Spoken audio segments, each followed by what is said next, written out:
தேவனுடைய பிள்ளைகள் நம்ம கற்றுக்கொள்ள வேண்டும். சரி, எடுத்துக்கொள்ளலாம். இந்த நாளுக்குரிய தேவனுடைய வார்த்தை மத்தேயு 11ஆம் அதிகாரம் 28, 29 ஒரு விசை படிக்கலாம். மத்தேயு 11ஆம் அதிகாரம் 28, 29, 30.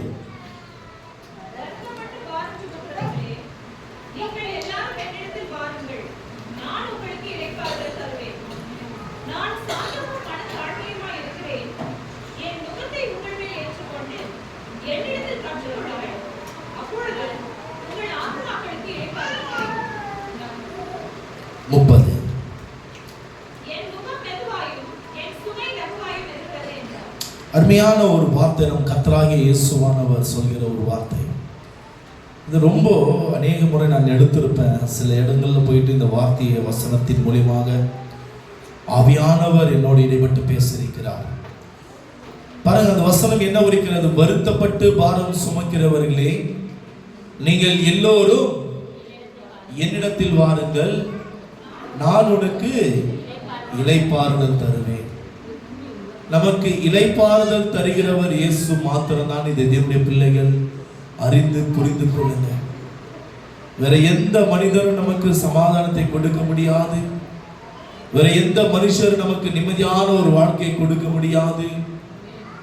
ஏசப்பா ஒருவர் மாத்திரம்தான் நமக்கு சமாதானத்தையும் சந்தோஷத்தையும் கொடுக்க முடியும். இந்த வார்த்தை எப்படி நம்ம சொல்கிறது? மறுபடியும் படிக்கலாம். பாருங்களா, வருத்தத்தோடு பாரத்தோடு வாழ்ந்து கொண்டிருக்கிற என்னுடைய பிள்ளைகளே, ஆண்டவர் என்ன திரும்ப சொல்கிறார்? நீங்கள் எல்லோரும் என்னிடத்தில் வாருங்கள். வேற எந்த இடத்துல போனாலும், ஐயா, நீங்க துக்கத்தோடு கவலையோடு போராட்டத்தோடு வறுமையோடு வியாகுலத்தோடு சஞ்சரித்து நம்ம வாழ்ந்து கொண்டிருக்கலாம். வேற எந்த இடத்துல போனாலும் நமக்கு விடுதலை கொடுக்க முடியுமா? விடுதலை கொடுக்க முடியுமா? எந்த மனுஷனை விடுதலை கொடுக்க முடியாது ஐயா. விடுதலை கொடுக்கிறவர் ஒரே ஒருவர் தான், இயேசு மாத்திரம்தான். அவர் இந்த வேளையில் அழைக்கிறார். வருத்தப்பட்டு பாரம் சுமக்கிறவர்களே, நீங்கள் எல்லோரும் என்னிடத்தில் வாருங்கள். ஆண்டுடைய சமூகத்துக்கு வாங்க. உங்களுக்கு என்ன பிரச்சனை இருந்தாலும், என்ன போராட்டம் இருந்தாலும், என்ன கவலைகள் இருந்தாலும், உங்கள் கவலைகளை மாற்றுகிறவர் அவர்தான். உங்களுடைய பிரச்சனைகளை போக்குகிறவர் அவர்தான். உங்களுக்கு ஒரு சமாதானத்தை கொடுக்கிறவர் அவர்தான். உங்களுடைய வாழ்க்கைக்கு நிம்மதியை கொடுக்கிறவர் அவர்தான். பாருங்க, அநேக பேர் நிம்மதிக்காக எவ்வளோ கிலோமீட்டர் கணக்காக நடக்கிறார்கள். ஐயோ, எனக்கு நிம்மதி கிடைக்காதா என்று பணங்கள் இருந்தும் நிம்மதி இல்லை என்று நினைக்கிறார்கள். நல்ல தூக்கம் இல்லாமல் வாழ்ந்து கொண்டிருக்கிறார்கள். தேவச்சனமே, பணத்தை எடுத்து கொண்டு போய் கொட்டுகிறார்கள். எனக்கு நிம்மதி கிடைக்குமா என்று உண்டியலாய் தேடி பணத்தை கொட்டுகிறார்கள். நிம்மதி கிடைக்குமா என்று. நிம்மதி கிடைக்காத தேவச்சனமே, ஆண்டவர் இந்த வேளை நல்லா உற்று கேளுங்க. அவருடைய பிள்ளைகள், அவருடைய பிள்ளைகளை ஆண்டவர் அழைக்கிறார். உன் குடும்பத்துக்கு ஒரு சமாதானம் வேணுமா? உன் குடும்பத்துக்கு ஒரு நிம்மதியான ஒரு வாழ்க்கை வேணுமா? என்னிடத்தில் வாருங்கள். வானத்தையும் பூமியை படைத்த சர்வ வல்லரிடத்தில் மாத்திரம்தான் உங்களுக்கு நிம்மதி கிடைக்கும். தேவனுடைய பிள்ளைகளே, அந்த வானத்தையும் இந்த பூமியை படைத்த ராஜாவிடத்தில் மாத்திரம்தான் ஒரு நிம்மதியான ஒரு வாழ்க்கையை நம்ம பார்க்க முடியும்.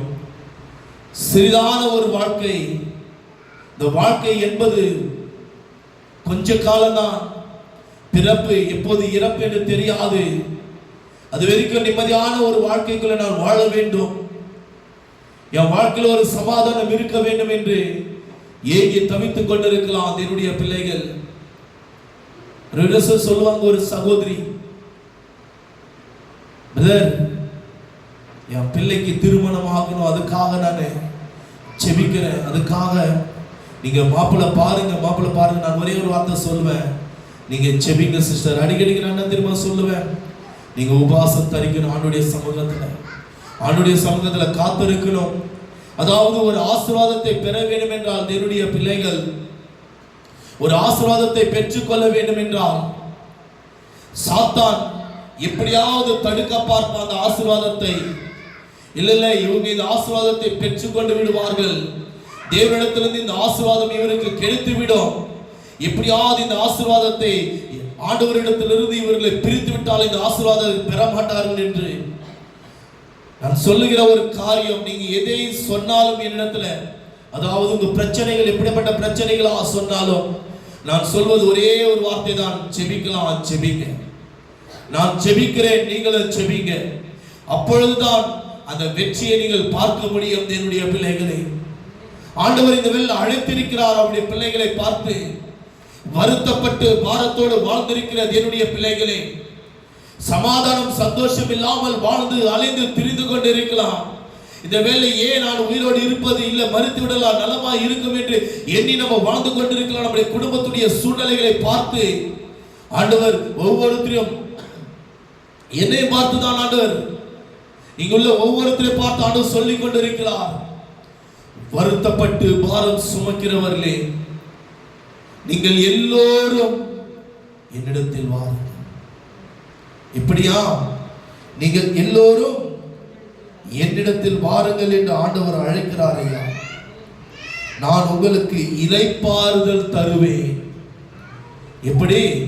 ஆண்டவர் ஒரு சமாதானத்தை கொடுக்கிற தேவன், ஆண்டவர் ஒரு சந்தோஷத்தை கொடுக்கிற தேவன். தேவச்சனமே, இதுவரைக்கும் உங்களுடைய வாழ்க்கையில போராட்டத்தின் நிலைமையில நீ வாழ்ந்து கொண்டிருக்கலாம். பிரச்சனை வாழ்க்கையில நீ ஓடி சஞ்சரித்துக் கொண்டிருக்கலாம். ஆண்டவர் இன்றைக்கு உங்களை பார்த்து இந்த அருமையான ஒரு வாக்குத்தத்தத்தின் மூலமாக ஆவியானவர் உங்களோடு பேசிக் கொண்டிருக்கிறார். நான் ஒரு 4 விதைகளை குறித்து இந்த இடத்துல பேசலாம் என்று நினைத்தேன். வேண்டாம், ஆண்டவருடைய வார்த்தையை தேற்றுகிற ஒரு வார்த்தை மூலமாக தேவனுடைய பிள்ளைகள் இந்த வேளையில் தேற்றலாம் என்று ஆவியானவர் பேசிக் கொண்டிருக்கிறார். அவருடைய பிள்ளைகளிடத்துல ஒரு இடத்துக்கு, வேலூர் பகுதிக்கு ஒரு இடத்துல ஊழியத்துக்கு சென்றிருந்தோம். செல்லும் பொழுது ஒரு கிராமத்துல பார்த்தீங்கன்னாக்கா, அங்க உள்ள கிராமத்து மக்கள் எல்லாம் வந்து அமர்ந்தாங்க. ஒரு வீட்டு நடுவில் ஒரு ஹாலில் வந்து அமர்ந்தாங்க. ஒரு வாலிப பெண் பிள்ளை, 22 வயசு வாலிப பெண் பிள்ளை, திருமணமாகி அந்த பெண் பிள்ளையை கூட்டிட்டு வராங்க. அவங்கள வந்து கீழே அமர வைக்க முடியல, கீழே உட்கார வைக்க முடியல. அந்த சகோதரி, அந்த மகளை ஒரு சேர் போட்டு அந்த சேர்மன் அமர வைத்தாங்க. நான் கேட்டேன், ஏன் இவங்களால கீழே உட்கார முடியாதோ, அவ்வளோ கஷ்டப்படுறாங்களே, சேரை போட்டு அமர வைக்கிறீங்களேன்னு கேட்டேன். இல்லை பிரதர், அவங்க கீழே உட்காந்தாங்கன்னா மேலே எழுந்திருக்க முடியாது. ஒரு குழந்தைக்கு தாயா இருக்கிறாங்க, அவங்க ஒரு குழந்தைக்கு தாயா இருக்கிறாங்க கூட. அந்த சகோதரருடைய நிலைமை எப்படி தெரியுங்களா? குடும்பத்தை பகிர்ந்து திருமணம் செய்து கொண்டார், குட்டி கொண்டு போய் திருமணம் செய்து கொண்டார். அந்த கிராமத்தில் உள்ள ஒரு மகனை நன்றாக இருந்தார்கள், நல்ல சந்தோஷமா இருந்தார்கள். மாத கணக்கில் சந்தோஷமா இருந்தார்கள், நாட்கள் கணக்கில் சந்தோஷமா இருந்தார்கள். ஒரு நாட்கள் வந்தது, பார்த்தீங்கன்னாக்கா அந்த மகள் எழும்ப முடியாமல், நடக்க முடியாமல், மகளுடைய போட்டோவை காட்டினாங்க. பார்த்தேன், ரொம்ப தடிமா இருந்தாலும் அந்த மகள் இப்போ வந்து 36-40 கேஜி தான், அவ்வளோதான். 36, 38, 40 கேஜி அவ்வளோதான் இந்த மகள். என் மகள் இருப்பா பாஸ்டர் அப்படின்னாங்க. ஜெபித்துக் கொள்ளுங்க. நல்ல ஒரு 60, 70, 80 கேஜி நிறைந்திருந்த ஒரு மகள், அவ்வளோ தடிமா இருந்தாங்க. முடியெல்லாம் கொட்டிட்டு இருக்குது, முடியெல்லாம் கொட்டிட்டு இருக்குது, மெலிசா இருக்காங்க. சாப்பிட்றது இல்லையா சரியா, கஞ்சி கொடுத்தா கூட வாமிட்டு வாமிட்டு வாமிட்டு. இந்த மகளை ஆண்டவர் கொண்டு வந்த அந்த இடத்துல அமர வைத்தார். ஆவியானவர் தான் கொண்டு வந்து அமர வைத்தது. இது நீங்க விளங்கி கொள்ளுங்க. இந்த வெள்ள சபைக்கு வந்திருக்கிறோம், எல்லாம் ஆவியானவர் முன்குறித்திருக்கிறார். அதனால தான் நம்ம வந்து அமர்ந்திருக்கிறோம். ஏதோ நம்ம ஏனா தானமா நம்ம வந்திருக்கிறோம் என்று நினைத்து கொள்ளாதீர்கள் தேவச்சானமே. அப்படி இருக்கும் பொழுது அந்த மகளை பார்த்து, பேச முடியுமா உன்னால சத்தமா? சரி, பேச முடியல, கொஞ்சம் சத்தமா பேசு. அந்த பொண்ணுகிட்ட பைபிள் கொடுத்த சங்கீதம் 91 படிமான்னு சொல்லிட்டு, நர்சிங் படிச்சிருந்த பெண்ணு பாதிலே பார்த்தீங்கன்னாக்கா, அந்த பாதிலே அந்த படிப்பை விட்டு விட்டு திருமணம் செய்து கொண்டார். அப்படி இருக்கும் பொழுது படிப்பேமான்னு கேட்டா, படிக்கிறானா நானே அப்படின்னு சொன்னாங்க. சொன்ன உடனே சங்கீதம் 91 எடுமான்னு சொன்னேன். 91 எடுத்துட்டு ஒரு முறை படித்தாங்க, கொஞ்சம் ஸ்லோவாக தான் படித்தாங்க. இல்லைம்மா சத்தமாக படி, உன் காது, நீ படிக்கிறதும் காது கேட்கணும், நீ சத்தமாக படின்னு சொன்ன உடனே சத்தமாக படித்தாங்க. இல்லை அங்கே இருக்கிற பசங்க கூப்பிட்டாங்க, அங்கே நிற்காதீங்க, ஜன்னலில் தட்டுங்க கூப்பிடுங்க, பசங்க இருக்காங்க, எனக்கு கம்ப்ளைண்ட் ஆகுது, அதனால நான் லாஸ்ட் டைம் சொன்னேன். சரி, இப்படி இருக்கும் பொழுது பார்த்தீங்கன்னாக்கா அந்த மகள் இன்னொரு முறை சத்தமாக படிமான்னு சொன்னேன். அந்த மகள் சத்தமாக தியானித்தாள். தியானித்த உடனே தேவச்சனம் இன்னும் சத்தமா படிமா, 3 முறை படிக்க வச்சேன், இன்னும் சத்தமா படிமான்னு சொல்லிட்டு ஒரே அழ. அண்ணா என்னால் முடியல, பாத்ரூம் கூட என்னால் போக முடியலண்ணா, பாத்ரூம் கூட 1 பாத்ரூம் கூட என்னால் போக முடியலண்ணா, எனக்கு ரொம்ப கஷ்டமா இருக்குது, எனக்காக செபிங்க, கீழே உட்காந்து நான் விழுந்துடுறேன் பாத்ரூம்ல, எனக்கு ரொம்ப கஷ்டமாகுதாண்ணா, எனக்காக நீங்க செபிங்க சொல்லிட்டு அந்த மகள் அழுது கொண்டாள். எனக்கு ரொம்ப துக்கமாகிவிட்டது தேவச்சனமே. ஜெபிக்க ஜெபிக்க ஜெபிக்க ஜெபிக்க ஜெபிக்க நீங்க வந்து பார்த்தீங்கன்னாக்கா, ஜெபிக்க ஜெபிக்க வந்து நீங்க வந்து பார்த்தீங்கன்னாக்கா, என்னுடைய பிள்ளைகளே, ஆண்டவர் சில விஷயங்களை எனக்கு காண்பித்து என்னோடு பேசுகிறார். அந்த மகளை பெட்டோடாய் பெட்டு மாத்தணும், அப்படியே இருக்க வேண்டாம் அந்த மகளுடைய நிலைமை, பெட்டோடாய் பெட்டு படுத்துக்கொண்டே இருக்க வேண்டாம் அந்த மகள் சொல்லிட்டு, ஒரு ஆசீர்வாதமா இருக்கக்கூடாது, சாபமான ஒரு வாழ்க்கை அந்த மகளுக்கு வர வேண்டும் என்று செய்வின மந்திரத்தை வைத்து குட்டி சாத்தான் ஆவிகளை ஏவ விட்டு தேவச்சனமே அந்த குடும்பத்தை தினதோறும் சாத்தான் அழ வைத்துக் கொண்டே இருந்தான். ஆனால் நம் தேவனாகிய கர்த்தர் இரக்கமுள்ள தேவன், நம் தேவனாகிய கர்த்தர் கிருபை உள்ள தேவன், நம் தேவனாகிய கர்த்தர் மனம் இறங்குகிற தேவன். அந்த மகளுடைய நிலைமை பார்த்து நான் ரொம்ப துக்கப்பட்டு நான் அழுதேன். அந்த மகளுடைய நிலைமை பார்த்து நான் துக்கப்பட்டு அழுது கொண்டேன். நீங்க ஒன்று நினைங்க, இங்க இருக்கிற ஒவ்வொரு குடும்பம் என்னுடைய குடும்பத்தை போலதான் நான் பார்க்கிறேன். அது மழை வந்தாலும் சரி, இரவு வந்தாலும் சரி, வெயில் அடித்தாலும் சரி, எப்படிப்பட்ட ஒரு நிலைமையில் இருந்தாலும் சரி, நீங்க என்னுடைய குடும்பம் எல்லாம் என்ன பாருங்க, நீங்க என்னுடைய குடும்பம். அதனாலதான் என்னுடைய குடும்பத்தை போல நான் உங்களை நேசிக்கிறேன் தேவச்சனமே, என்னுடைய குடும்பத்தை போல நான் உங்களை நேசிக்கிறேன். தெரியாது பிரதர் நம்மளுக்கு கால் பண்ண மாட்டேன்டாரு, பிரதர் எனக்கு வீட்டுக்கு வர மாட்டேன்டாரு. ஐயா உங்களுக்காக நான் எவ்வளவு நேரம் ஜெபிக்கிறேன் தெரியுமா, திறப்பில் நின்று உங்க குடும்பத்துக்காக நாங்கள் எவ்வளவு நாட்கள் உபாசம் தரிக்கிறோம் தெரியுமா. ஒருத்தரை மிஸ் பண்ணதில்ல, உண்மையா சொல்ற, ஒருத்தரை நாங்க மிஸ் பண்ணதில்ல. ஒவ்வொரு குடும்பத்தில் என்னென்ன பிரச்சனைகள் உண்டு, ஒவ்வொரு குடும்பத்தில் என்னென்ன போராட்டங்கள் உண்டு, தூக்கம் வர்றதுல எங்களுக்கு, நீங்க உண்மையா நினைக்கிறீங்களோ பொய்யா நினைக்கிறீங்களோ தெரியல. இந்த இடத்துல மகா பரிசுத்த ஸ்தலத்தில் நின்று உரைத்துக் கொண்டிருக்கிறேன், கர்ப்ப வேதனை படுகிறேன். அநேக தாய்மார் இருக்கீங்க, திருமணம் ஆனவங்க, ஒரு குழந்தையை எப்படி பெற்று எடுக்கிறீங்க, அதை விட நான் கர்ப்ப வேதனை படுகிறேன் ஐயா. ஒவ்வொரு ஆத்மாக்களுக்காக கர்ப்ப வேதனை படுகிறேன், ஒவ்வொரு குடும்பத்துக்காக கண்ணீர் சிந்தி அழுகிறோம். இப்போ இவ்வளவு ஆத்மா வரல இல்லையா, நான் போயிட்டு எவ்வளவு துக்கப்படுவோம் தெரியுங்களா. உண்மையா சொல்றேன், நம்ம ஃபேமிலியில அநேக பேர் இன்னைக்கு வராது இருக்கலாம். நம்முடைய குடும்பம் புரியுதுங்களா, நம்மளுடைய ஃபேமிலியிலே அநேக பேர் வராது இருக்கலாம். நீங்க யோசிக்கலாம், யார் வரல இன்னைக்கு, யார் படிக்கல. ஆனா எனக்கு தெரியும், பாக்குறீங்களா, எனக்கு தெரியும். ஏன்னா நாங்க ஆவிக்குரிய தகப்பனாய் இருக்கிறோம். பிள்ளைகள் இன்னைக்கு வரல, அந்த ஆவிக்குரிய தகப்பன் தன் பிள்ளைகளை அறிகிறவராய் இருக்கிறார். எப்படி தெரியுமா, மெய்ப்பன் மந்தைகளை அறிகிறவராய் இருக்கிறார் ஐயா. நான் ஒரு மெய்ப்பன், மந்தைகளை அறிகிறவராய் இருக்கிறேன். உங்களுக்காக நான் கர்ப்ப வேதனைப்படுவது யாரும் தடைபட்டீர்களோ தேவச்சனமே, சாதாரண கர்ப்ப வேதனை இல்ல. இப்ப நீங்க ஒரு குழந்தையை பெற்று எடுக்கிறீங்க, சிரிச்சினே சந்தோஷத்தோட, அது ஒரு ஆசீர்வாதம். குழந்தை ஒரு ஆசீர்வாதம். சிரிக்கிறோமா அழறோமா? இல்ல உயிர் போயிட்டு உயிர் வருதா இல்லைங்களா, உயிர் போயிட்டு உயிர் வருதா இல்லைங்களா, அந்த மாதிரிதான். அந்த மாதிரி தான் கர்ப்ப வேதனை படுறேன்.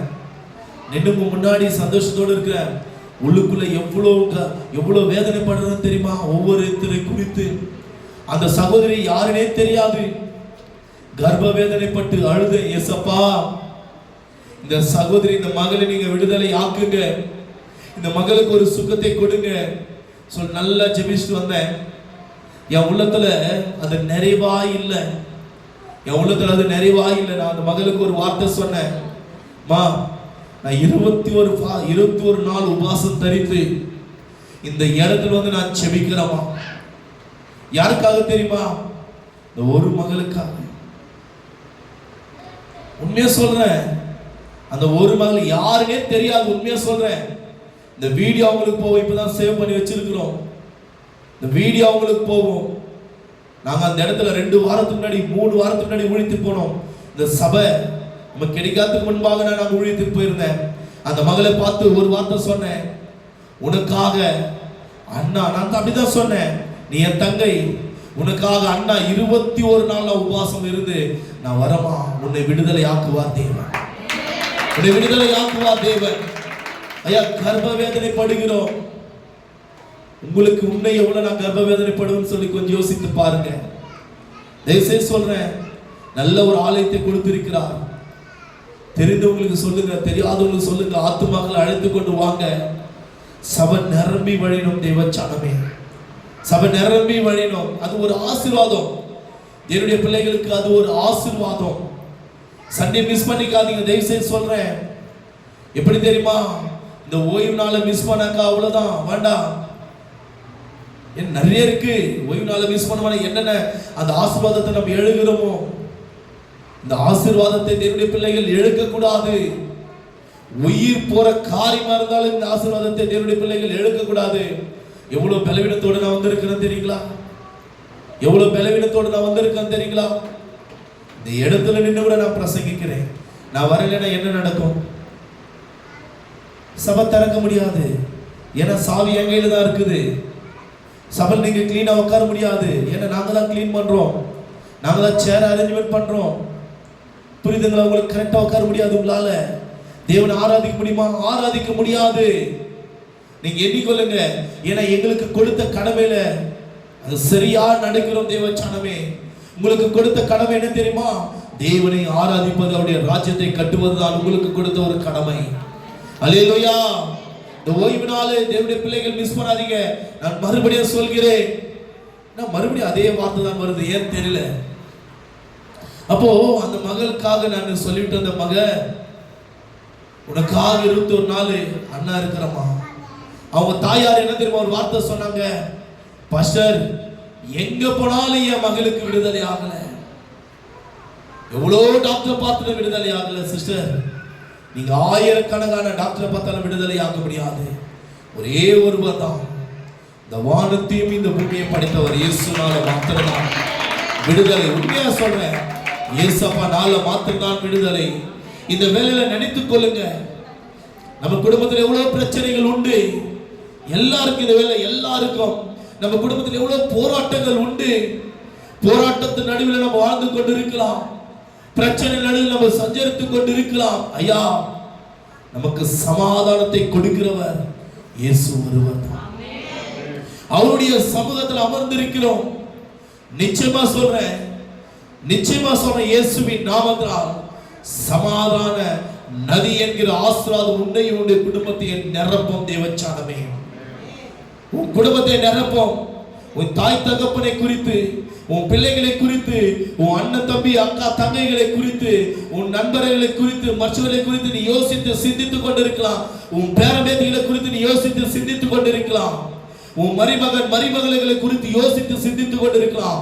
ஆனால் நீ யாரிடத்தில் தெரியுமா வந்திருக்கிறாய்? சமாதானம் இல்லை என்று நீ வாழ்ந்து கொண்டிருக்கலாம். நீ யாரிடத்தில் தெரியுமா வந்திருக்கிறாய்? ஐயா, ஜீவனுள்ள தேவனுடைய சமூகத்தில் வந்திருக்கிறோம். ஐயா, வானத்தையும் பூமி, நான் மறுபடியும் சொல்கிறேன்,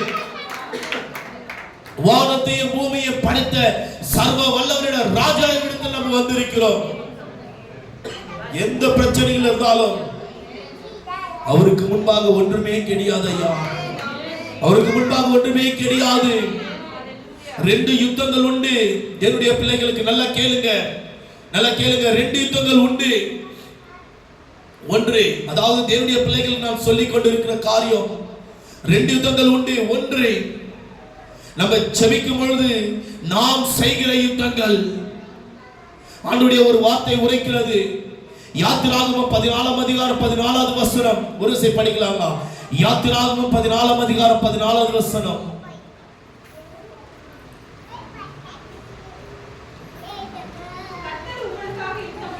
யாரு? கர்த்தர் உங்களுக்காக யுத்தம் செய்வார், நீங்கள் சும்மா இருப்பீர்கள் என்றார். ஒன்று, தேவனுடைய பிள்ளைகள் செய்கிற யுத்தம். 2வது யுத்தம், கர்த்தர் அவருடைய பிள்ளைகளுக்காக செய்கிற யுத்தம். ஐயா, சாத்தானுடைய பிள்ளைகளுக்கு அங்கங்க கண்ணிகளை வைத்திருக்கலாம். எவனை விழுங்கலாம், யாரை விழுங்கி போடலாம், எந்த குடும்பத்தை கீழே தள்ளலாம், எந்த குடும்பத்தில் பிரச்சனைகள் கொண்டு வரலாம், எந்த குடும்பத்தில் போராட்டத்தை கொண்டு வரலாம் என்று அங்கங்க கண்ணிகளை வைத்திருக்கலாம். சில கண்ணி பாத்தீங்கன்னாவுடைய பிள்ளைகள் மூலமாகவே ஆண்டவர் சுட்டெரிப்பார். ஆனால் சில போராட்டங்கள், பிரச்சனைகளை நம்மளால மேற்கொள்ள முடியாது, சில உபத்திரங்களை நம்மளால மேற்கொள்ள முடியாது. நீங்க சும்மா ஆண்டுடைய சமூகத்தில் அமரும் பொழுது கர்த்தரே உங்களுக்காக யுத்தம் செய்வார். ஐயா, இதுதான் ஆவிக்குரிய யுத்தம். இதுதான் ஆவிக்குரிய யுத்தம். தேவச்சனமே, சில யுத்தத்தில் நம்ம ஜெயித்து விடுவோம். எப்படி தெரியுமா? நம்ம ஜெபிக்கும் பொழுது சமாதானம் வரும். இப்போ சாட்சிகளை பார்த்தோம். தாய்மார்கள் அழுது சொன்னாங்க, என் மகள் பாஸ் ஆகிவிட்டார் என்று. எவ்வளவு வேதனைப்பட்டாங்க தெரியுமா? எனக்கு தெரியும். நான் பார்த்த கண்ணால் இருந்து ஒரு முறை அழல, 2 முறை அழல. எத்தனை நாட்கள் தெரியுமா அவங்க அழுதாங்க? நான் பார்த்து, நான் ஆறுதல் சொல்லி சொல்லி சொல்லி சொல்லி நானே டயர்ட் ஆயிட்டேன். அம்மா கேளுங்களா? போய் சொல்லுவேன், சிஸ்டர் இருங்க சிஸ்டர், ஜெபிக்கலாம் ஜெபிக்கலாம் ஜெபிக்கலாம். ஆறுதல் சொல்லுவோம், கவலைப்படாதீங்க, ஆண்டவர் இருக்கார், ஒரு அற்புதத்தை செய்வார். ஒரு அற்புதம். எனக்கே டயர்ட் ஆயிடுச்சு. நான் உண்மையா சொல்றேன். ஒரு நாளைக்கு 3 கால் பண்ணி பேசுவோம். இதுல கான்ஃபரன்ஸ் வேற, 2 சகோதர நடுவுல கான்ஃபரன்ஸ் வேற பண்ணி நாங்க பேசுவோம். சிஸ்டர் அழாதீங்க தயவுசெய்து பிளீஸ் சொல்லுவோம். எல்லாரும் நான் நிச்சயமா சொல்றேன், எனக்கு பாஸ் ஆயா ஒரு வைராகியத்தோடு இருந்தாங்க. பாஸ் ஆயிட்டாங்க. இந்த மகள் வீட்டுக்கு வந்து அமர்வா காவியா. அமரும் பொழுது யோசித்து கொண்டே இருக்கும். கொஞ்சம் பயம், ஏன்னா நான் இருக்கிறேன் இல்லைங்களா, நான் இல்லாத போது எப்படின்னு தெரியல, நான் இருக்கிறேன் இல்லைங்களா, புக்ஸு எப்பவுமே திறந்து படிச்சுட்டு இருக்கும். பார்ப்பேன், படிச்சுட்டு திரும்பி கொண்டாரு யோசிச்சுட்டே இருக்கும். நான் பார்த்துனே இருப்பேன். காவியை பார்த்துருப்பா, அது எங்கே சவுத்தை பார்த்து யோசிக்கும், இல்லை ஃபேனை பார்க்கும். சொல்லுவேன், என்னம்மா காவியான்னு கூடுவேன். ஆனா அப்படின்னும், என்னம்மா யோசிக்கிற? ஒன்றும் இல்லைண்ணா அப்படின்னும். சொல்லுமா, எதுனாலும் ஓப்பனாக சொல்லுமா அண்ணா கிட்ட கேட்ப. இல்லைண்ணா நான் பாஸ் ஆகணும். நீ யோசித்தா பாஸ் ஆக மாட்டோமா, நீ படித்தாதான் பாஸ் ஆகுமா. ரொம்ப யோசிக்கிற தன்மை. ஒரு நாள் கேட்டேன், ஏம்மா அடிக்கடிக்கு நீ யோசிக்கிற மாதிரிலாம் யோசிக்காதம்மா, வாலிப பெண் பிள்ளை அப்படின்னு சொல்லும்போது, இல்லைண்ணா யாரையும் என்னை கேலி பண்ணக்கூடாதாண்ணா. அந்த மகளுக்குள்ள எவ்வளோ வேதனை தெரியுங்களா? யாரும் என்னை கேலி பண்ணக்கூடாதாண்ணா, நான் ஒரு முறை ஃபெயில் ஆயிட்டேன், நான் இந்த முறை பாஸ் ஆகும், கேலி பண்ணக்கூடாது. அந்த யோசனை அந்த மகளுக்குள்ள தேவச்சாங்க. யோசித்து பாருங்க தேவனுடைய பிள்ளைகளை, யோசித்து பாருங்க. அப்போ இந்த இடத்துல நின்று சாட்சி சொன்னாங்க.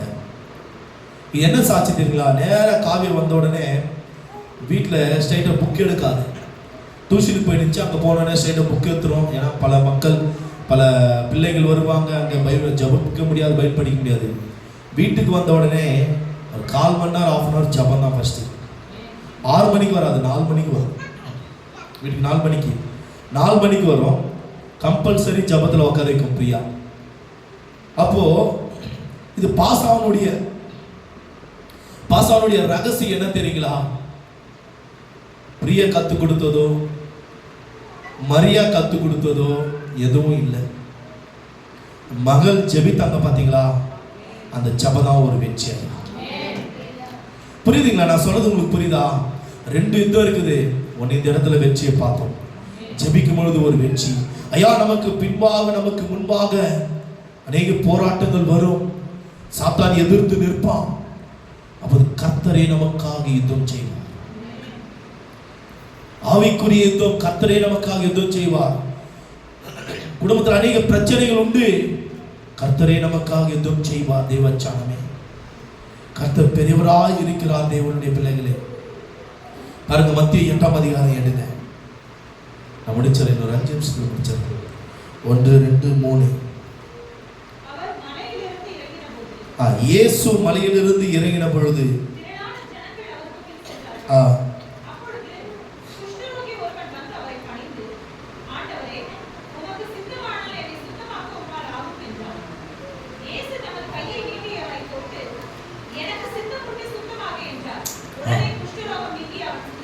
ஒரு பலவீனமுள்ள ஒரு மனுஷன்.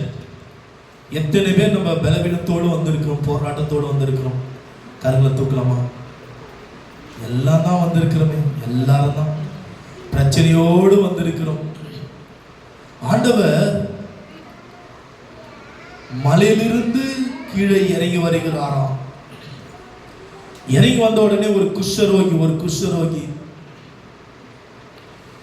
குஷ்டரோகி தன் குடும்பத்தினால கைவிடப்பட்டார். தன்னுடைய சொந்தம் பந்தனால கைவிடப்பட்டார். தன்னுடைய கிராமத்து மக்களால கைவிடப்பட்டார்.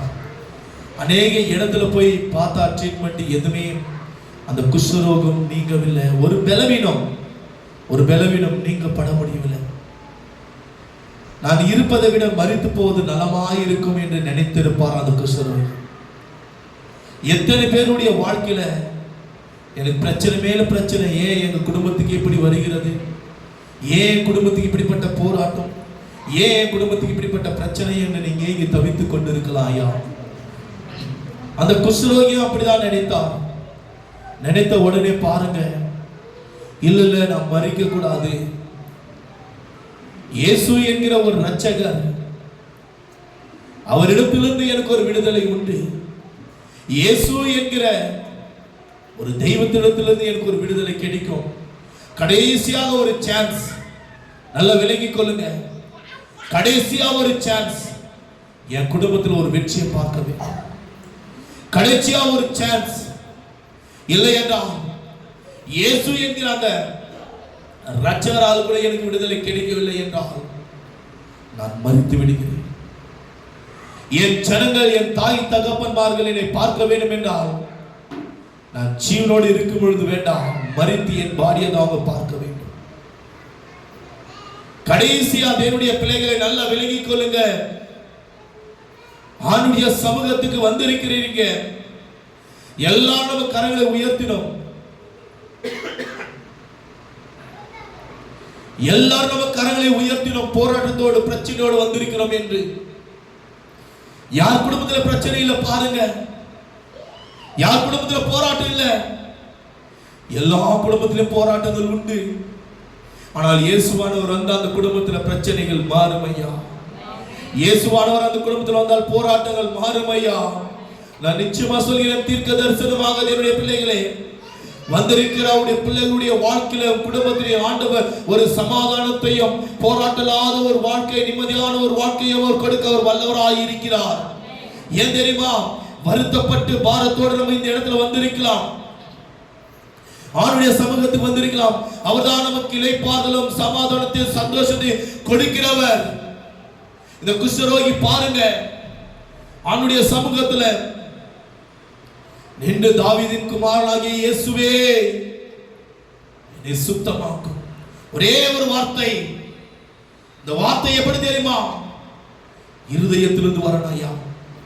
நான் அநேக பேர் பார்ப்பேன், ஏன் விடுதலை ஆக முடியல, ஏன் விடுவிக்க முடியல? அந்த வசனத்தை படிக்கலாம், 2:3 8ஆம் அதிகாரம். அப்பொழுது குஷ்டரோகி ஒருவன் வந்து அவரை பணிந்து, ஆண்டவரே, உமக்கு சித்தமானால் என்னை சுத்தமாக்க உம்மால் ஆகும் என்றான். இயேசு தமது கையை நீட்டி அவனை தொட்டு, எனக்கு சித்தமுண்டு சுத்தமாக என்றார். இங்க பாருங்க, அவருடைய ஆணி பாய்ந்த கரம் இந்த இடம் முழுவதும் உலாவிக் கொண்டிருக்கிறது. கல்வாரி சிலுவையில் அடிக்கப்பட்ட ரத்த துளிகள் ஒவ்வொருத்தரும் இறங்கி கொண்டிருக்கிறது. நீ விசுவாசி, நீ ஏனதானம் இருக்காத திருச்சபைக்கு வந்து நீங்க விசுவாசிங்க.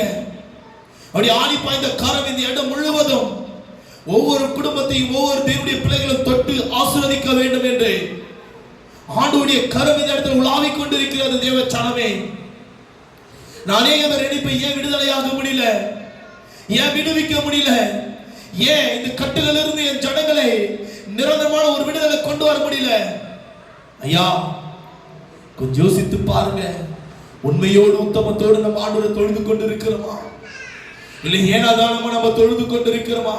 உங்களுடைய வாழ்க்கை வந்திருக்கிற தேவனுடைய பிள்ளைகளுடைய வாழ்க்கை இதே நிலைமையோடு இருக்கக்கூடாது. உன் நிலைமைகள் மாற வேண்டும். நீ என்ன செய்ய வேண்டும்? யோசித்து பார்.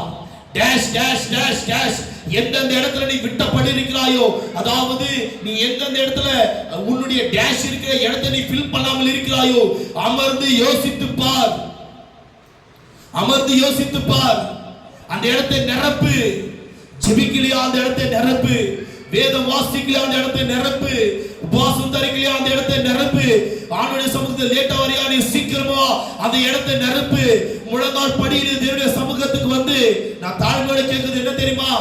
இப்படி இருக்க கூடாது. என் சபையில் இருக்கவங்க, நம்ம சபையில் இருக்கிறவங்க இப்படி இருக்க கூடாது. ஜெப வீரராய் எழும்பி பிரகாசிக்க வேண்டும். தேவனுடைய பிள்ளைகள் ஜெப வீரராய் எழும்பி பிரகாசிக்க வேண்டும். ஒரு பக்கம், மறுபக்கம் ஆராதனை வீரராய் எழும்ப வேண்டும். உங்களுடைய முழங்கால்கள் பாத்தீங்களா எப்படி தெரியுமா இருக்கணும்? காய் காய்ச்சிருக்க வேண்டும். தேவனுடைய பிள்ளைகளுடைய முழங்கால்கள் காய் காய்ச்சிருக்க வேண்டும். நான் தான் இன்னும் உங்களை குழந்தைகள் போலவே பார்த்து கொண்டிருக்கிறேன்.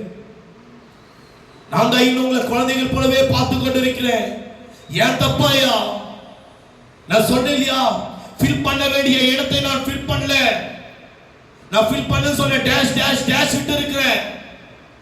நீங்க அந்த டேஷ் ஃபில் பண்ணுங்க நான் சொன்னேன். ஆனால் என் ஜனங்களுக்காக நான் செய்ய வேண்டிய டேஷ் டேஷ் டேஷ் அதை நான் ஃபில் பண்ணாம இருக்கேன். அதனால தான் விடுதலை ஆகலையோ, அதனால தான் விடுவிக்கப்படலையோன்னு சொல்லிட்டு நான் வேதனைப்படுறேன். அடுத்த வாரம் எப்படி தெரியுமா இருக்கும்? 9:30 மணிக்கு ஆராதனை நடக்கும். 10 மணிக்கு முடிச்சிடும். 20 நிமிஷம் முழங்கால நின்று வந்திருக்கிற ஒவ்வொரு குடும்பத்துக்காக நம்ம ஜெபிக்க போறோம். ஐயா, கரங்களை தட்டலாம். நான் வேதனைப்படுறேன். எவ்வளவு பிரச்சனை தெரியுமா? எவ்வளவு போராட்டம் தெரியுமா? எவ்வளவு துன்பங்கள் தெரியுமா? 10 மணிக்கு ஆராதனை முடிச்சிடலாம். ஒரு 20 நிமிஷம் முழங்கால் அமருவோம். நம்ம 20 நிமிஷம். இன்னும் எவ்வளவு நாட்கள் இந்த போராட்டத்தோடு இருக்கிறது? எவ்வளவு நாட்கள் இந்த போராட்டத்தோடு வாழ்வது? நம்ம விழுந்து எழும்புறோம், விழும்புறோம், எழும்புறோம். நிரந்தரமான சீராக நடக்க முடியாமல் நம்ம ஓடிக்கொண்டிருக்கிறோம். ஓடிக்கொண்டிருக்கிறோம். தயவுசெய்து சொல்றேன், ஃபாஸ்டிங்ல வந்துருங்க. ஞாயிற்றுக்கிழமை சாப்பிடாதீங்க. ஃபீட் பண்றவங்க சாப்பிடுங்க, நான் வேணாம் சொல்ல. பிரெக்னெண்டா இருக்கிறவங்க சாப்பிடுங்க. உங்களுக்கு என்ன பலவீனமா இருந்தாலும் வந்துருங்க. ஃபாஸ்டிங் 20 நிமிஷம் முழங்கால நின்று அந்த வெற்றியை நம்ம வட்டிய வேண்டும். தேவச்சானமே, எவ்வளவு நாட்களுக்கு போராட்டத்தோடு இருப்பீங்க? எவ்வளவு நாட்களுக்கு சொல்லுங்களா? இப்படியே வாழ்ந்து நிற்போமா? நம்ம இப்படியே வாழ்ந்து நிற்கணுமா? இல்லையா? ஆண்டுடைய சமூகத்தில் ஒரு வெற்றியை நம்ம பார்க்க வேண்டும். எதிராளியானவன் சாத்தான் ஜெயம் பெற்றுக் கொண்டிருக்கிறான். அவருடைய பிள்ளைகள் நம்ம தோல்வி அடைந்து கொண்டிருக்கிறோம். வெட்கப்பட்டு கொண்டிருக்கிறோம், அவமானப்பட்டு கொண்டிருக்கிறோம், கண்ணீர் சிந்தி வாழ்ந்து கொண்டிருக்கிறோம். ஒரு வெற்றி, ஒரு சமாதானம் பார்க்க முடியாமல் வந்து ஒரு 20 நிமிஷம் அப்பாவுடைய சமூகத்தில் அமர்ந்து முழங்கால் படியிட்டு கண்ணீர் சிந்தி அழலாம்.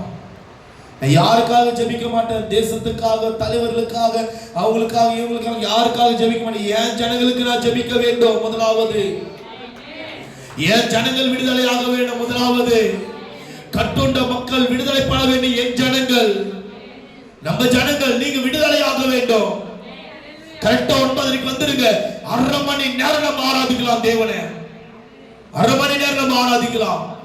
20 நிமிஷம் இயேசுவின் நாமத்தில் முழங்கால் படிட்டு நம்ம திறப்பில் நின்று ஜெபிக்க வேண்டும். ஐயா, 20 நிமிஷம் முழங்கால் படிட்டு நம்ம ஜெபிக்கும் பொழுது பாருங்க, நிச்சயம் ஆண்டவர் திறந்த வாசலை நமக்காக வைத்திருப்பார். ஏன் தெரியுமா? அந்த டேஷை நான் ஃபில் பண்றேன். தோல்வி அடைந்திருக்கிறோம், ஒரு வெற்றியை பார்க்க முடியல. அந்த டேஷை நான் ஃபில் பண்ணலான்னு நினைக்கிறேன். என் வார்த்தைக்கு தயவு செய்து நான் தாழ்மையோட கேட்கிறேன், கீழ்ப்படிங்க. நான் ரொம்ப தாழ்மையோடு, யாரும் இது மாதிரி கேட்க மாட்டாங்க. நான் தாழ்மையோடு கேட்கிறேன், 9:30 மணிக்கு வந்துருங்க ஐயா ப்ளீஸ். இன்னும் இதுக்கு மேலெல்லாம் கேட்க முடியல. எந்த ஊழியக்காரங்களாம் போய் பாருங்க, ஊழியக்காரங்களால நீங்க போய் பாருங்க, காலரை தூக்கி போடுவாங்க. சகோதரி கிராமத்துக்கு நான் ஊழியத்துக்கு போவேன். சகோதரி வந்திருக்காங்க, அவங்க கிராமத்துல பைபிள் ஸ்டடி எடுப்பேன். 30 பேர் 35 பேர் வந்து அமருவாங்க. 2 வாரத்துக்கு முன்னாடி ஒரு ஃபங்க்ஷனுக்கு போயிருந்தேன், ஒரு பர்த்டே ஃபங்க்ஷன் நினைக்கிறேன். பர்த்டே ஃபங்க்ஷனுக்கு போயிருந்தேன். எத்தனை மணிக்கு தெரியுமா அவங்க சபையா அவங்க வந்து அந்த ஃபங்க்ஷன் ஆரம்பித்தது 6 மணிக்குன்னு சொல்லி ஆரம்பிச்சாங்க. ஊழியக்காரர் எத்தனை மணிக்கு தெரியுமா வந்தாரு? நாங்கள் எல்லாம் வெயிட் பண்ணிருக்கோம். நிறைய பேர் எல்லாம் ஒரு ரிலேஷன் தாங்க அந்த கிராமத்தில். நிறைய பேர் எல்லாரும் சேரெல்லாம் ஃபில் ஆயிடுச்சு. ஊழியக்காரர் எத்தனை மணிக்கு தெரியுமா வந்தாரு? 7:30 மணி 8 மணிக்கு வந்தாரா ஊழியக்காரர்? 7:30 மணிக்கு 8 மணிக்கு வந்தாரு ஊழியக்காரர். 8 மணிக்கு வந்து அதுக்கு அடுத்தது ஆராதனை செய்தோம். பாடல் பாடிக்கொண்டு கடைசியில் பாடல் பாடிக்கொண்டு இருக்கும்போது நல்ல மழை வந்துடுச்சு. நாங்கள் காத்து கொண்டு இருக்கிறோம் உங்களுக்காக தேவச்சனமே. நாங்கள் மாத்திரம் இல்லை, பரலோகம் உங்களுக்காக காத்திருக்கிறது. ஏன் தெரியுமா உங்களால தரிசனம் பார்க்க முடியல? ஏன் தெரியுமா அவருடைய தொடுதலை உணர முடியல? ஏன் தெரியுமா அந்த மகிமையான பிரசனத்தை அனுபவிக்க முடியல? ஆராதனை வேலை தான் இதெல்லாம் நடக்கும். ஆராதிக்கும் பொழுது இதெல்லாம் நடக்கும். ஜெபிக்கும் பொழுது இதெல்லாம் நடக்கும். இது உணர வேண்டும் தேவனுடைய பிள்ளைகள். தேவனுடைய பிள்ளைகளே, இந்த வார்த்தைக்கு கீழ்ப்படிங்க. நான் எதெல்லாம் dash dash dash dash dash விட்டு இருக்கணும், ஒரு டேஷ் நான் ஃபில் பண்ணி இருக்கிறேன். வேற எந்த டேஷ் நான் ஃபில் பண்ண நினைக்கிறேனோ நான் வாரம் ஃபில் பண்றேன். என் வார்த்தைக்கு கீழ்ப்படிங்க. என் வார்த்தையில பரிசுத்த ஆவியானுடைய தேவனுடைய கர்த்தராகிய இயேசு கிறிஸ்துவின் வார்த்தைக்கு கீழ்ப்படிங்க. நிச்சயமாகவே வானம் திறந்து இடங்கொள்ளாத அளவுக்கு நீங்கள் ஆசீர்வாதத்தை பெற்றுக்கொள்வீர்கள். இயேசுவின் நாமத்தில் தேவனுடைய பிள்ளைகளே, நல்லா ஜெபிக்கலாம். உபாச நாட்கள் இந்த மாதத்துல நடக்கும். நமக்கு உபாச நாட்கள் அது எப்ப தெரியாது. நாங்க ஜெபித்து இருக்கிறோம். ஆண்டவர் திடீர்னு சொல்வாரு, 21 நாட்கள் உபாசனம் தரிக்க போகிறோம். யாருக்கு தெரியுமா? அந்த சகோதரியும் சேர்த்து என் ஜனங்களுக்காகவும் தேவச்சனம். இங்க இருக்கிறீங்களா, உங்களை ஒவ்வொருத்தருக்காக நான் உபாசம் தரித்திருக்க ஆசனை தெரியுமா? ஒரு வீட்டிலும் வந்து நான் ஜெபித்து உங்களை ஆசீர்வதிக்கணும். ஒரு வீட்டுக்குள்ளும் நான் வந்து ஜெபித்து ஆசீர்வதிக்கணும். பாருங்க, சகோதரி மோனிகா அவங்க வந்து பிரெக்னெண்டா இருக்காங்க. எவ்வளோ நாங்க போய் ஆசீர்வதித்து ஜெபித்து இருக்கோம் தெரியுங்களா? அவங்களுக்கு நிறைய பிளஸிங் பிளஸ் பண்ணி இயேசப்பா நாமத்தை சொல்லி சொல்லி சொல்லி சொல்லி சொல்லி நாங்கள் அவங்களை ஆசீர்வதித்து இருக்கிறேன். பெரிய அற்புதங்கள் நடக்க போகுது. அந்த பிள்ளை எழுப்பி பிரகாசிக்க போது தேவச்சனம். நிச்சயமா சொல்றேன். திடீர்னு ஒரு வீட்டுக்கு போயிருந்தேன், சகோதரி உமா வீட்டுக்கு போயிருந்தேன். சகோதரி வீட்டை பார்த்தேன், ஜெபித்துனே இருந்தேன். அந்த குழந்தைக்காக ஜெபிக்கணும்னு தோணுச்சு. நான் வாரத்துல 4 முறை அந்த குழந்தைக்கு நான் ஜெபிப்பேன். வாரத்துல 4 முறை ஜெயந்தேக்க கூடுவாங்க, நான் போய் ஜெபிப்போம். ஃபோன் மூலியமாவும் ஜெபிப்போம், எப்படியாவது ஜெபிப்போம். நான் இது வரைக்கும் அந்த குழந்தைக்கு நான் எந்த வார்த்தையும் சொன்னதில்லை. திடீர்னு ஆண்டவர் என் உள்ளத்துல பேசுறாரு ஒரு காரியம். கடல் கடந்து இந்த பிள்ளை போக போறான். புரிதா இல்லையானே உங்களுக்கு தெரியல. அதாவது தீர்க்கதரிசனம் ஆண்டவர் பேசுறாரு. இந்த பிள்ளை இதான் அந்த பிள்ளை தாங்க தூக்கிட்டு இருக்கானா? சரிங்க. அந்த குழந்தைக்காக நான் தலைமையில கை வச்சு ஜெபிக்கிறேன். ஆண்டவர் இந்த வாலிப வயது முடிந்த உடனே பாருங்க, கடல் கடந்து அந்த பிள்ளையை ஆண்டவர் கொண்டு போக போகிறார். வேலைக்காகவா, படிப்புக்காகவா, ஊழியத்துக்காகவா எனக்கு தெரியல. நான் 3 சொன்ன அவங்க கிட்ட, எதுக்கு? வேலைக்காகவா, படிப்புக்காகவா, ஊழியத்துக்காகவா எனக்கு தெரியல. ஆனா எனக்கு எது தெரியுமா? இஷ்டம். ஊழியத்துக்கு வந்து ஒப்பு கொடுத்துடணும். சரிங்களா? அவன் பெரியவனாயிட்டான்னா அவ்வளோதான், கர்த்தர் ஆசீர்வதிப்பார். எதுக்காக தெரியல, ஆனா ஆண்டவர் அந்த பிள்ளையை கடல் கடந்து கொண்டு போய் அந்த பிள்ளையை நான் பார்க்கிறேன். தேவச்சாமி நிச்சயமா சொல்றேன், அந்த பிள்ளை ஆசீர்வாதத்தோடு இருக்கும். நாங்கள் ஆசீர்வதிக்கிறோம். நான் இந்த உபவாச நாட்கள் அவருடைய பிள்ளைகளை ஆசீர்வதிக்கணும்னு எனக்கு ஆசை. நான் சொல்றேன், சீக்கிரமா நம்மளுக்கு உபவாசம் ஆரம்பித்து விடும். 21 நாட்கள் புது ஆலயத்தை கொடுத்திருக்கிறார். திறப்பில் நின்று ஜெபிக்க தேவனுடைய பிள்ளைகள் உண்டு. நீங்க ஒன்றதுக்கு கவலைப்படாதீங்க. ஆனால் நீங்க ஃபில் பண்ண வேண்டிய இடத்தை நீங்க ஃபில் பண்ணோம். அதுக்கு அடுத்தது ஒரு காரியம் பாருங்க. அந்த பலவீனம் உள்ள மனுஷன் தாவீதின் குமாரனாகிய இயேசுவே, உமக்கு சித்தமானால் என்னை சுத்தமாக்கு என்று கேட்டார். எனக்கு சித்தம் உண்டு, நீ சுத்தமாகு. அன்றைக்கு ஆண்டவர் மலையிலிருந்து இறங்கி வந்தார். இன்றைக்கு பரலோகத்திலிருந்து இறங்கி கொண்டிருக்கிறார். அவருடைய பிள்ளைகளுக்காக ஆண்டவர் பரலோகத்திலிருந்து இறங்கி கொண்டிருக்கிறார். அவருடைய பிள்ளைகளை ஆசீர்வதிக்க வேண்டும். அவருடைய பிள்ளைகள் சாபக்கட்டிலிருந்து முறியடிக்கப்பட வேண்டும் என்று தேவனுடைய பிள்ளைகளை இறங்கி ஆண்டவர்களை ஆசீர்வதித்துக் கொண்டிருக்கிறார். தேவச்சானமே எல்லாரும் அப்படி ஒரு நிமிஷம் எழுந்து நிற்கிறோம்.